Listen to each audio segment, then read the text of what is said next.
All right. Good morning. Good morning. You are tuned in to the Katie Talk One-on-One show. All right. So you guys remember the Gorilla Glue girl. So all her antics took place back in February. Actually, it was February the 9th of this year. So she ended up taking to her TikTok and letting people know that she ended up putting Gorilla Glue in her hair, and it's just been a crazy path for her hair journey since then. Okay. And oh yeah, when you guys come in, make sure you hit the like button. Make sure you sub to the channel. I know it's good and early, so it may take a while for people to come in. But when you come through, make sure you hit that like button. Please make sure you share if you care. And most definitely hit that subscribe button and become a member of the Talk Nation family here at Katie Talk 101, where we talk about all of the breaking news, celebrity chat, celebrity drama. We talk about stuff going on in the YouTube streets, and we breaking news from all around the world. I mean, we talk about some of everything that's breaking. So if you like that, you make sure you go ahead and hit that subscribe button and join us, okay? All right, so yeah, Tessica, she's at it again. She ended up going, I guess, viral again due to another situation with her hair. So here we go again. All right, so I'm gonna go ahead and let you guys check it out, but I don't know if you've seen it, but here we go. I decided that I was gonna start wearing my real hair. But when I looked at it, I had a gray hair here, a gray hair there. So me thinking that my hair is strong enough to take chemicals, dude, no, it wasn't. I put the dye on, jumped in the shower, rinsing it out, and as I'm rinsing it out through my hair is steady coming out as I'm rinsing my hair out. Look, look, it's just falling. Look, it falls out in clumps.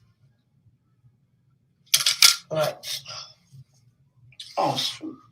Look, it's just falling out, and I don't even know. It's like it's melted on it, and like I don't even know. Look at it. Like I'm over it. Like look all of it. All right. Hey y'all, so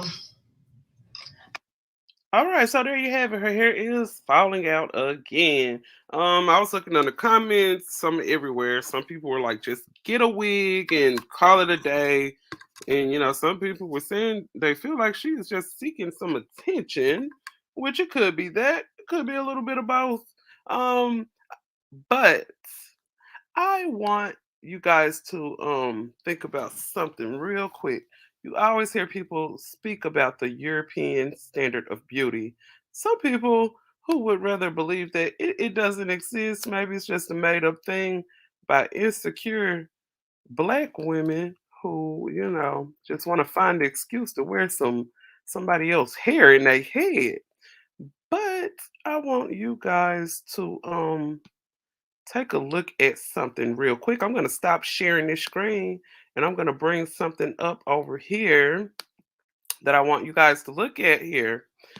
Okay, so you guys know if someone is sitting on something that's very valuable, and they don't know it, sometimes it could be overlooked or not cherished as much. But that brings me to why I want to show you guys this. I know everything was going around the internet talking about her, dealing with all of the mishaps that she had with her hair, and it looks like it could have some things to do with a little bit of self-hate, I feel like. But I want to show you guys this here.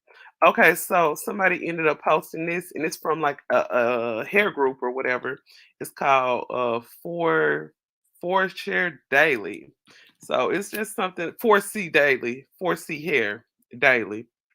So it's a channel that's focused around loving your 4C hair, loving the way your hair naturally grows, and they do a lot of promotion when it comes to a whole lot of hairstyles and ideas that you can have when it comes to doing your hair, especially 4C hair. So so she came with this one. Okay, so this says Reasons why black hair is not just hair. And she came with a few slides here, and I'm going to let you guys take a look at this. Okay, so I don't know if you guys heard about this here, but back in the days of the back in the history of the days when we were enslaved, they used to braid black women hair with certain patterns, and it was like uh braided out like a map. So it's saying that the cornrows have a rich history in the black community. Those who were enslaved, they would braid escape routes into their hair. And they were used also as a way for them to communicate with other people without their slave owner knowing. Some of the cornrows were in a number of pallets, weren't to indicate how far in they needed to travel or how many rows that they would have to walk until they were able to meet another one to escape to the plantation. So there was a lot of symbolic meaning to our hair. So that was a tool that they used to communicate with each other when it came to the way that they wore their cornrows back in those days when they were trying to escape being enslaved. And I have another clip here. I'm gonna slide to. So before I let you guys listen to this, and good morning to whoever just entered the chat. Okay. So another thing that really, really makes our hair very special, our hair is not just hair, was our hair was used as tokens and means of survival. So black women who came before us, they were very innovative, and they ended up showing that by the thickness and the texture of the afro hair, it was very valuable. And it also had purpose. This was because those enslaved would actually braid rice into their hair. They would braid rice and seeds in their cornrows before they took their journeys to the Middle East. And the enslaved mothers would also braid seeds into their children's hair so they could eat in case that they were separated due to slave auctions. So they would actually braid like food into their hair just for survival purposes. That is very interesting, and I didn't know that until I read this article. And let me see, I'm going to go to the next slide here. So this here, I think this is this right here to me was similar to what people would call the paper bag test. I don't know if you guys remember the paper bag test, but it was something like if your skin could pass that test, if it was that shade or lighter, you could actually be more acceptable to society. So this is called the pencil test. So between 1948 and 1994, the pencil test was a method used to access whether a person was white or black. I didn't know about this one. So it says that the pencil was slid into the hair, and if it fell out, you were white. And if the pencil stayed in your hair, then it means you were black. This was a tool used by, I guess, to segregate the black people and stop them from attending functions, schools, and events similar to that paper bag test. Not only did it cause racial division, it also tore families apart because you guys know when it comes to the black race, we are born different shades and different colors, and stuff like the paper bag test, the pencil test, stuff like that, that really put a separation between us because even though we're all from the same nationality and probably in the same household, we were divided depending on how fair or how dark our skin was or how different our hair curl pattern was. So that was just another way to cause division and separation, which eventually ended up tearing families apart in the process. Okay, so cultural representation. This was another slide here, and it was speaking about before the colonization in the 15th century, black hair could tell you everything you needed to know about a person. Oh, and we learned this in beauty school as well. So it says black hair could tell you everything you needed to know about a person just by looking at their hairstyle alone. Hairstyles were able to indicate things such as wealth, religion, culture, the tribe, marital status, social status, age, and a lot more. We were even able to know the person's last name just by looking at their hairstyle. This is because each tribe had unique hairstyles. So they were able to tell whatever tribe you were from just by looking at the type of hairstyle you had. And that's how rich you are, your religion, all of that, your social status. So yeah, that was some history that they taught us when I was in cosmetology school. So I know that is very true. Okay. So this is called the Tegan Law. Okay, so back in the 18th century in Louisiana, black women were banned from wearing their hair in public. Imagine that. Imagine somebody telling you you cannot wear your hair out in public.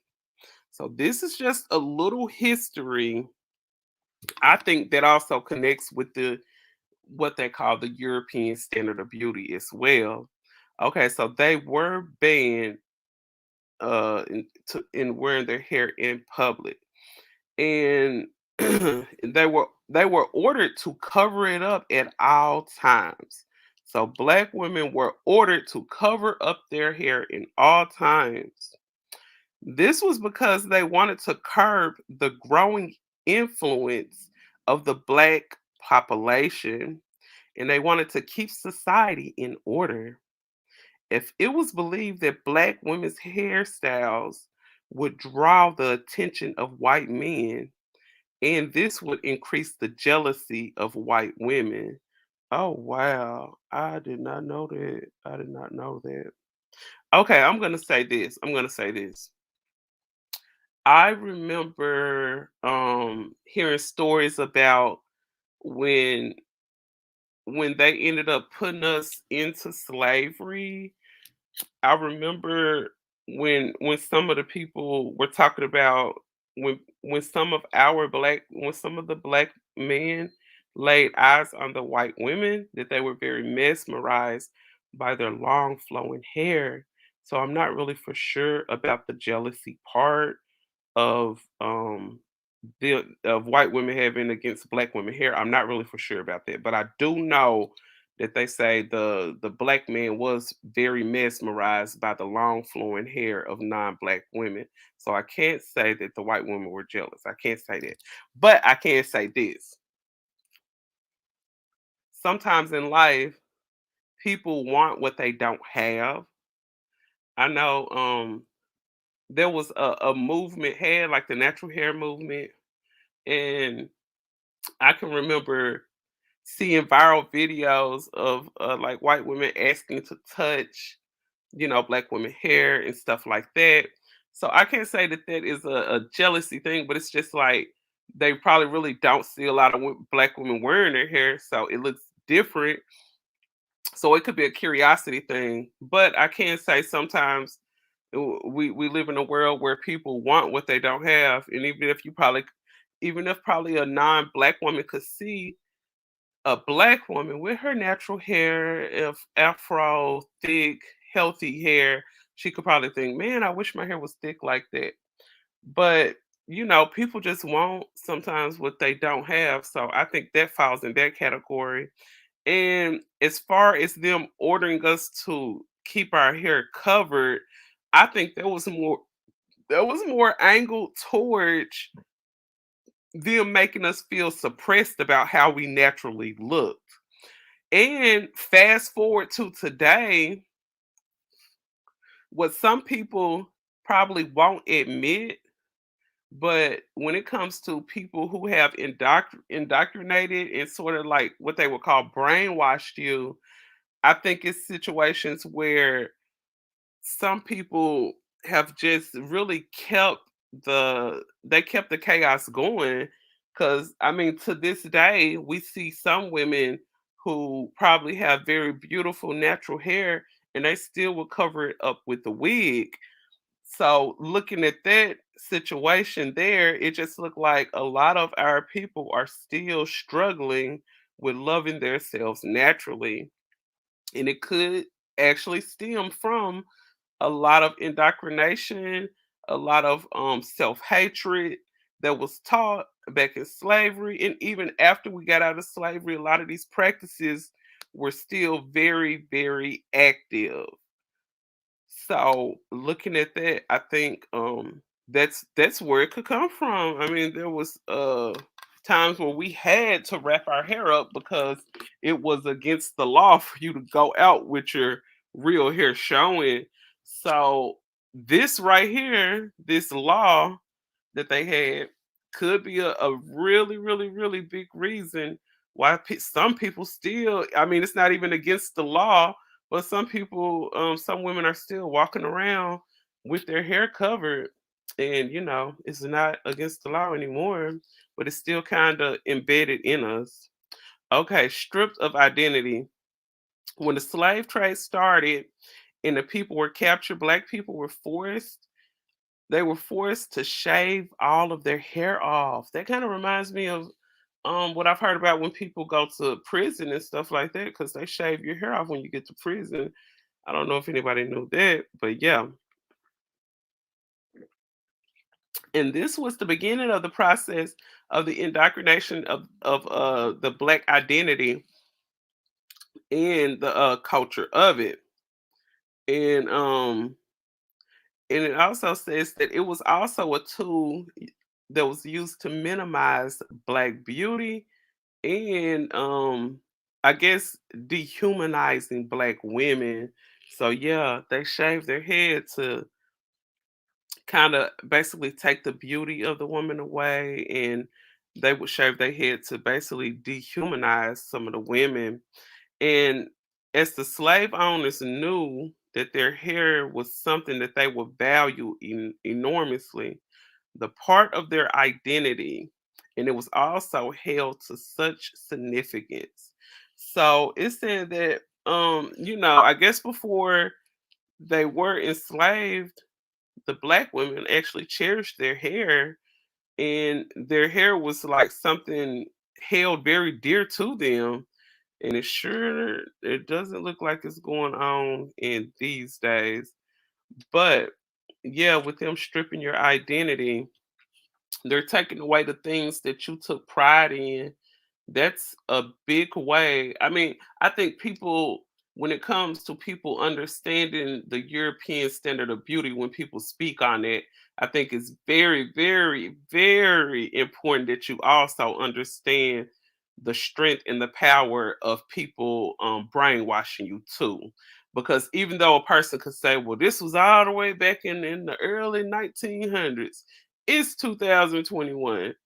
But look at the stuff that happened in the 60s when everybody was going through the silver what they called that, the civil rights movement. When we were going through stuff like that, people look back like, this was the time when they broke up our families. This was the time when they took fathers out of the home. Then we fast forward to 2021. It's fathers that's still not in the home. It's families out here that's still broken up. So indoctrination is very, very powerful. So for them stripping you of your identity and covering up your head or cutting all of your hair off, and them making you feel like you're less of a person, and they're taking the one thing that you hold and you take pride in, they take that away from you, and they did your ancestors like this. These kind of tactics could easily shift over and last a lifetime. But I think it's a cycle that should be broken, and especially when it comes to women who have daughters and stuff like that. I just think a way to break the cycle is to get away from that thinking. But one thing about it is when you can influence a person to think a certain way, you can influence the mentality of how they think. That's something that's very, very powerful. And sometimes it just takes time to get out of it. And it's crazy that there's conversations had about the time some people have to take with just trying to love themselves in their natural beauty. It's insane that a lot of black women feel like just naturally they don't feel up to part where they feel like they would want to walk around naturally. And I'm gonna get off into another conversation in a minute that we had actually under the post when I put Tessica video up. I'm gonna get off into that, but let me finish this slide. Okay, so this is a video here, and then I'm just gonna read it. So you guys take a listen to this here. Okay, so this is a law that they ended up putting in. Okay, so in 2000, Chastity Jones, she accepted a job after the it was like a management job over a solutions company. However, the offer came and she had to end up cutting off her locks in order for her to keep the job. And Chastity, she ended up refusing to do it. So they wanted her to cut her dreads off in order for her to get this job. And I'm pretty sure this job probably was paying a lot of money too. Okay, so she ended up not taking a job because they wanted her to cut her hair. And the company ended up reclining the job offer. So they ended up taking the job offer off the table because she refused to cut her locks. So in Chastity's case, this is a very unique case that was filed by a black woman, and it was actually indicating discrimination against their natural hair in the workplace. And this was filed in the courthouse for more than 40 years. So I'm gonna let you guys listen to this here. Employment or promotion because of the way they chose to wear their hair. So when I first started working at my company, I wore a wig for 3 years. And when I decided to then sort of embrace my natural hair and just go to a work environment and be natural, I was aware that I was making a political statement. I would not wear my hair out to work just because it's big. Particularly if you're going to workplaces that are predominantly white, then you do feel like you need to conform and you need to look like everybody else that works there. You don't want anything that makes you stand out. You know, your hair must be, trimmed, cut low and etc. But then I'm seeing colleagues of mine with long hair, blonde, or whatever it might be, and there's no mention of how they should keep their hair. And I feel like I wouldn't be taken as seriously if I had blonde hair like this in the office and I'm going into. When it comes to going natural, the next hurdle black people face is in the workplace. For years, there have been too many cases of Black employees and applicants denied employment or promotion because of the way they chose to wear their hair. So when I first started working at my company, I wore a wig for 3 years. Okay, so you heard that.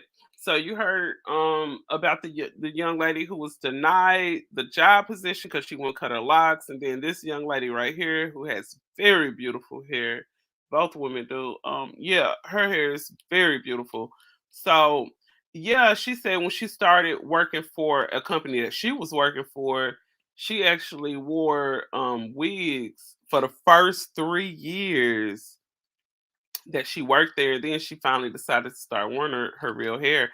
And then, you heard in the other clip where the lady said, I don't wear my hair out when I'm at work because, it's big.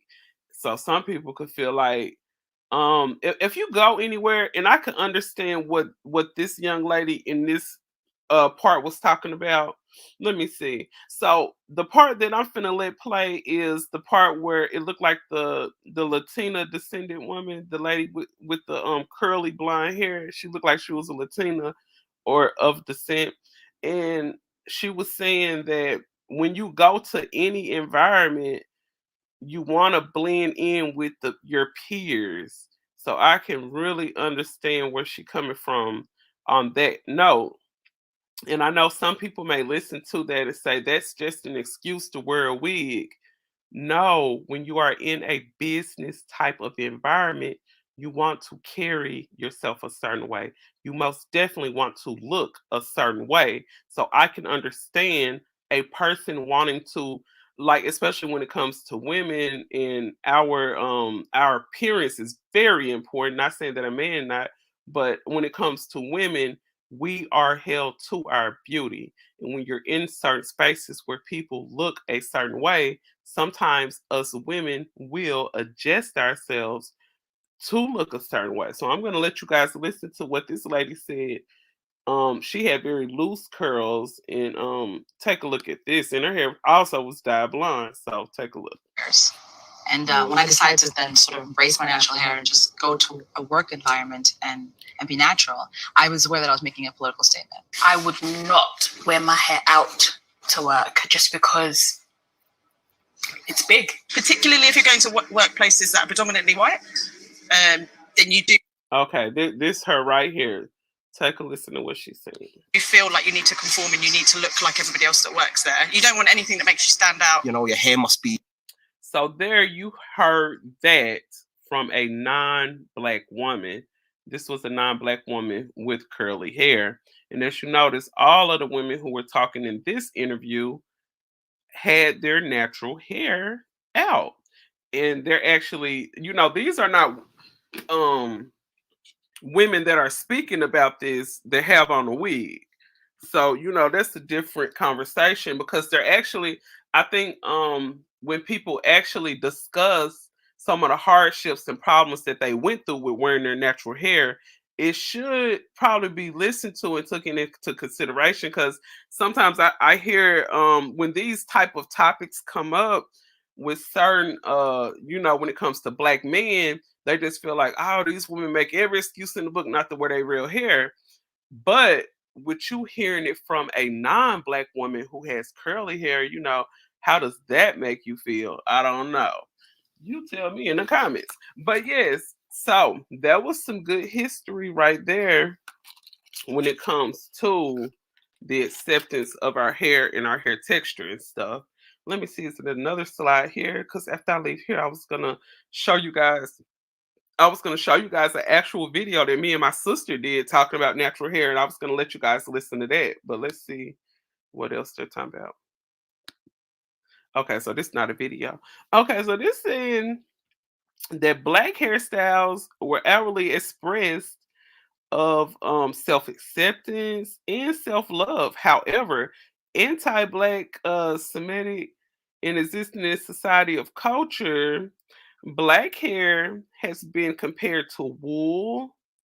It has often been described as wild, nappy, ghetto. Yet, non-black people are praised. And oh yeah, that is true. That is true. And I always hear some people be like, that's why y'all jealous of white women, because they can take your hair and look better with your hair than you do. And I think to hear a black man say that, it speaks volumes. It speaks volumes. If a black man actually admitted that non-black women look better with natural hair, I think it's really, really showing you why more black women walk around and don't like their natural hair. Because if we feel like we don't look good with our natural hair, we get scrutinized if we wear a wig, then what are we supposed to do? It really puts you in a spot where you're feeling confused, a little angry, and sometimes it can make you feel a little depressed, because it's so much hoopla about your natural hair. And it's situations where some of the men who say they probably want a natural woman, probably the woman that they married probably not natural. Some of these guys that are probably already in relationships with women who don't have their natural hair, and you hear the people say what they want, but the women that you see them go after, or the women that you actually see them with, don't look like that category that they speak of what they want. So sometimes it could put black women in a position where they feel like, I'm confused. But so yeah, it says that non-black women usually are praised and they're given credit and even profiting from the hairstyles and the trends that black women have been ridiculed for. That's exactly what I was just talking about. Cultural appropriation is the recognizing the history and where it came from, which these are listening and learning about giving credit to your borrower. It's kind of like if I was to go out here and use another YouTuber video to talk about a point that I'm trying to push. Of course, when I push on that YouTuber video, I'm gonna say shout out to so and so. You guys make sure you go over there and follow so and then I'm gonna play the video after I shout them out. You know, hoping it's not copywritten. But yeah, um, yeah, I really do think it's good that people give credit because I always hear people that's talking about give me my flowers while I'm here, give me credit and stuff like that. So yeah, I could see what they're saying with that situation there. Let me see if there's another slide here. Okay. Oh, oh, I can't play. Oh, I can't play that. That's some copyright music. Okay, so this just showing a black woman with her natural hair. She has awesome bone structure, beautiful skin tone, beautiful golden brown skin, and very beautiful, healthy looking textured hair. So yeah, it looked like she vibing, she listening to MJ, she listening to Michael Jackson, and she's just the whole vibe. You know what I'm saying? So this is a perfect example of a black woman loving her hair. Very beautiful. She looked like she fit. Look at her neck. Her neck is necking. Her neck is giving what it's supposed to give. Yes, I love it. So I think that's the last slide from there. So I'm gonna stop sharing this screen. I'm gonna stop sharing it because I wanted to get off into some and so I already did that. Hold on. This woman is in a Okay. very sticky situation. She ran out of hairspray and used something that may shock you. I use this Gorilla Glue spray. You heard right. The same Gorilla super glue from those wacky commercials. Gorilla Spray Adhesive for the toughest jobs on planet Earth. Now Tessica Brown has big regrets. Bad, bad idea. Yo, look, my hair, it don't move. You hear what I'm telling you? It don't move. I've washed my hair 15 times and it don't move. What have you used to try to get it out? We did the baby oil, we did cooking oil, olive oil. She also tried washing it out with shampoo. Nothing got rid of the glue. So Tessica posted this video on TikTok, hoping for advice. Okay. I want to show you guys something. When I speak of the European standard of beauty, and in the title of this video, I'm asking, do you think that Tessica is a victim of the European standard of beauty? I want to show you guys something, and then I'm going to get off into something else that I want to show you real quick. Okay. So we're going to go here. I didn't want to show this video because this is it's like another news channel and I'm not for sure about the copyright claims of that situation. So what I wanted to show you guys real quick is take a look at Tessica. Take a look at her. Okay, so you see she put the gorilla glue in her hair because she wanted to get her hair extra straight, extra hard and straight. So won't any kinks show. Okay. There you go right there. She's reaching for straight hair so much that she decided to make the decision to put gorilla glue in her hair. That's number one. Looking at her eyes. Okay, so she has contacts and it looked like she's trying to lighten up her eyes to look more European. So you got the straight hair and you have the eyes. You have a lot of makeup. You got some eyebrows that look like they were kind of sketched on a bit. You do have some European goals that you're looking like you're trying to reach when it comes to your appearance. So when it comes to oh, I want you guys to listen to this because I'm just gonna Google it and I'm just gonna let what they call her Siri. I'm gonna let her just tell you what it is basically. So me showing that, I want you guys to listen to this, and I'm gonna speak this. Hold on. I'm gonna speak this into the microphone because I want you guys to listen. Because when you call it out, sometimes it get to talking to you. Okay. What is the European standard of beauty? According to projects at Harvard, Eurocentrism is defined by a viewpoint where European culture is looked upon favorably and biased against non-Western civilizations. Western beauty ideals include being thin and tall, having long hair, having light, tan skin, having big breasts, large eyes, a small nose, and high cheekbones. All right, so there you have it. And what you guys listen to from there and looking at Tessica, what would you think? I would think she's reaching for that European look. When it comes to the European standard look, it looks like that's the goal that she is reaching for. Okay, so I just wanted to show you guys that and listen to that. I'm going to stop sharing this screen and I'm going to jump over into this. So this was actually a video that I ended up doing with my sister. This was like over this was early 2020. It was like around April of 2020. So a lot of us was at home around that time because what was going on then. Okay. So I'm gonna let you guys listen to this. We had a really good conversation talking about hair, me and my sister did. Because me and her both wear wigs, remember that. Okay, so Really? Is that the history? Are you serious? Yes, look them up. You can look them up. Okay, hold on. Let me go back here. What I went through as far as the journey with my hair and the things that I went through with my hair throughout my adolescence on up to my adulthood. Okay, so basically starting out when I was younger, my mother, she didn't know how to comb hair, and she never even tried either. So she used to take me and my sister to the salon like once every 3 months to get something that we call a jerry curl.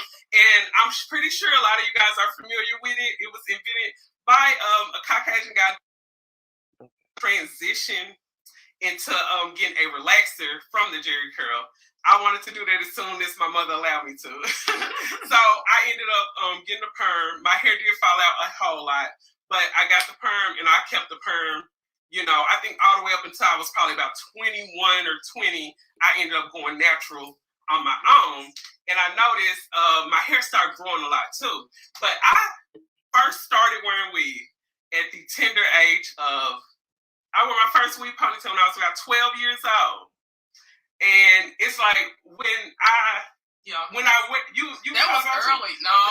That was early because I don't think I started wearing weave until I was in the 10th grade. So that you was said early. You was in the 7th grade. I was in the 7th grade when I wore my first weave ponytail, and I remember I just felt cuter when I wear my weave. I remember I remember guys that would not look at me were looking at me, and it made me feel a certain type of good way. I can't even lie, and sometimes I just sit and I see the statuses that guys make. Actually, I'm gonna tell you a story, and this is a true story. I got one too. You got a true story too? Mm-hmm. Okay. One of my Facebook friends, who should go unnamed, he ended up posting a status, and it read this. Okay, it was a picture of like buckwheat or something, and it was like, if you're not ashamed, drop a picture of you with no makeup, no hair. No makeup, no hair on. So everybody was dropping it. I was seeing people was laughing at some people's pictures. Some people was like saying this cute, that cute, and that's cute. Okay. It was like after about 2 years that I had been natural, I ended up getting a sew-in. I took my sew-in out. I shampooed my hair. I had a little twist out. Like my hair had grown a lot, and I had like it was a nice afro. And it was about a year ago. And don't you know, he ended up screenshotting a picture of Holiday Heart and compared me to Holiday Heart. And everybody was laughing at me. That big black nigga? Yes, and dressed like a woman in that movie. I know he did. He screenshotted and compared me to Holiday Heart. Everybody was laughing. and all of that. And it was some ugly girl that tried to come for me. And I was like, bitch, stop playing with me. You look like a crack dealer in the 80s, bitch. Don't come for me. You know, I had the checker and everything down. Yeah, she looked like one of them crack dealers that had the jumpsuit on and walked around with a box ready to break dance at any motherfucking time. Tried to come for me. I was like, hell no, bitch. Okay, so there you heard it. There was a little story that I went through as far as it comes to a point where there was a space where people were showing their natural hair, and it was situations where I was made in front of. And I seen a lot of situations where other people were picked fun of too, but actually the person that made the status screenshot that picture and comparing me to that and basically like shaming me. I just found that rather odd, especially with it being a black man. So that was a situation that I went through myself. But just drawing it all up, do you all feel like there are standards out here, especially in America, that black women really try to live up to? Do you think that targets with what the European standard look is? Do you think that's targeted towards why a lot of women are, in the state that they're in mentally, and with them, some people laying across the table and having their looks alternated to try to look a certain way. I remember I was strolling on Facebook and I was just looking at this one particular YouTuber.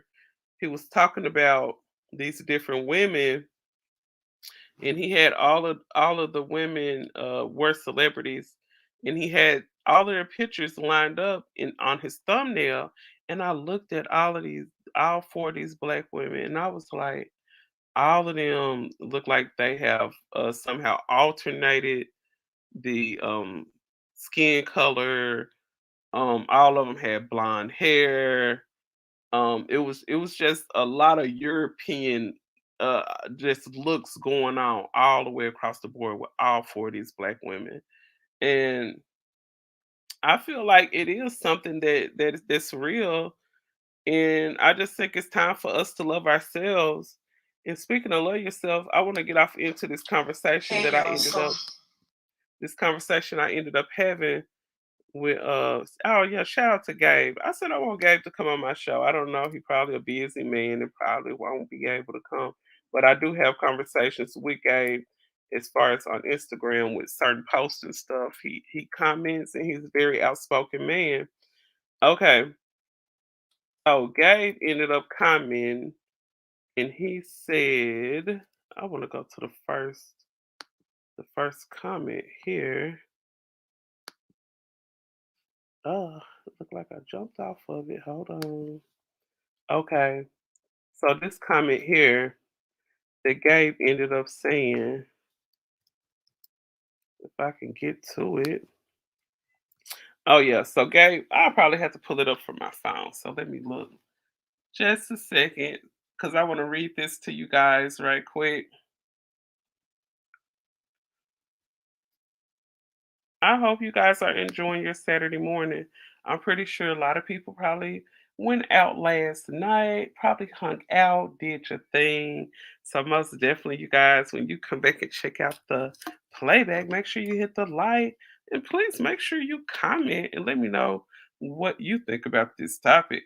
Okay, so here go the comments here. So this is what Gabe ended up commenting.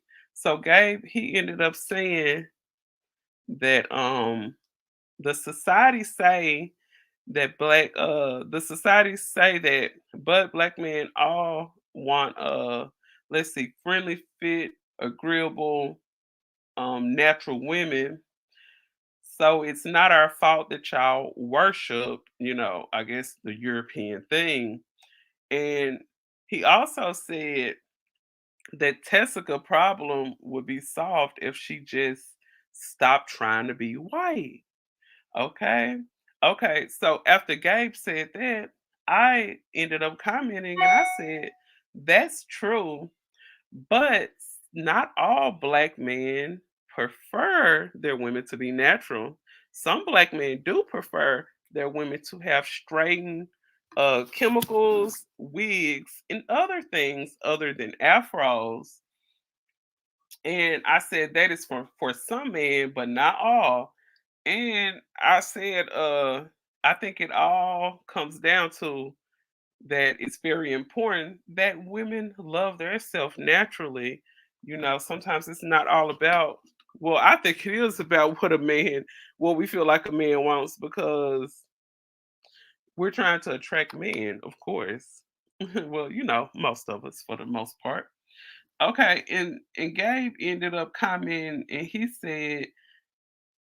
he ended up saying that no one can date them, trying to find someone black. Let's see, try to find someone that finds being black attractive. That's very, very true. But I don't know. Just looking at certain situations, when it comes to people that you may be attracted to, they may not look at you in a certain way where they feel like you have the bone structure, the look to pull off the natural hair look. Because I can say most of the time, well, no, I can't really even say that, because I was trying to say sometimes when it comes to fair skinned women, sometimes they're able to pull off the afro a little bit more than the dark skinned woman. But it just depends on what case it is, because I remember watching, I don't know if you guys ever tune in to Chance.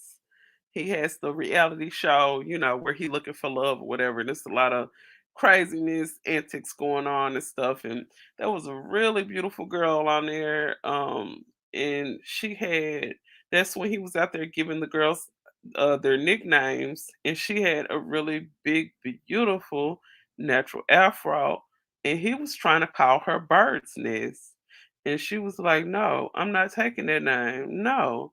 Uh-uh." So yeah, he was actually trying to call her Bird's Nest because of her big, beautiful natural hair. And this was a lighter skinned black woman who was going through another black man that was hair shaming her on national TV. So yes, I just think texture discrimination does exist. And sadly, most sadly, it doesn't only exist in people that are not in the black race, but it goes on a whole lot within our own people. And at the end of the day, it just comes down to you loving yourself and doing what's best for your hair and your hair growth. You want to most definitely go towards something that's going to promote the growth of your hair and not make your hair fall out and go through all of this stuff that Tessica had to go through. Because just looking at this woman, I think she's like maybe in her late 30s, early 40s or whatever, but looking at the things that she's went through with her hair, she actually had to have a whole surgery on her hair to remove that gorilla glue that she put in there. And now she put a color on her hair, and her hair falling all out. And with me being a hairstylist, what I'm thinking is that she probably, looking at how straight her hair was, she probably recently put a straight relaxer perm on her hair. And she probably put that color on her hair too soon.